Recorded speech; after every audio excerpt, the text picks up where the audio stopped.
I'm the Sustainability Manager here at the Queen Victoria Market, and for the last 13 years I've been working with the traders to help improve the sustainability of their small businesses, and together as a team we've really made some big improvements to the environment at the market. Look, it was a project we worked on for a long time. You know, it was an important project, certainly for Energy Aware, because of the site itself. The Vic Market's such an important part of Melbourne and the history behind it. Be involved with the City of Melbourne and also their preferred builder, McCorkle Constructions. It's a huge honour to be selected to build such an important project for Melbourne. Queen Victoria Market has been serving the people of Melbourne since 1878 and is listed as a place of state and natural heritage importance. The market is significant to many people for many reasons. It's an important Aboriginal cultural place as well as the site of Melbourne's first cemetery. Each building, each block, each brick that you see here tells a story. When I used to come here to buy honey for myself, when I used to come and buy fish for myself, when I was not even doing the project, I was intrigued by the rich cultural heritage. I am somebody who's drawn by history, and this building talks to me. You see the buildings over there, they're talking about the modern history, they're talking about the modern architecture, and this building is talking about the old heritage, the old architecture which is 150 years old. Energy Aware was brought on board by McCorkle Constructions, who's the principal contractor of the shed restoration project.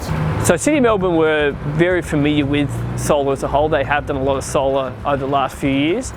City of Melbourne then engaged a consulting firm, Mott MacDonald, to put together a detailed brief and scope, which we then worked with City of Melbourne, Mott MacDonald and McCorkle Constructions to refine that scope and then implement what we see up here.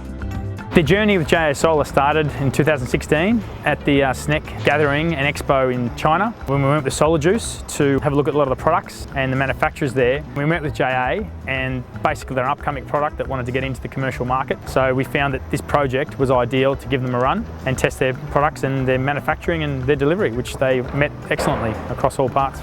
Solar panels were first introduced at the market in 2003 thanks to a joint initiative by the Australian Greenhouse Office and the City of Melbourne. 1,328 panels were installed on the market shed roof, which was the largest of its type in the Southern Hemisphere at the time. Over their life, the panels showcased solar technology to millions of market visitors, demonstrating how solar panels could be used in a diverse urban context.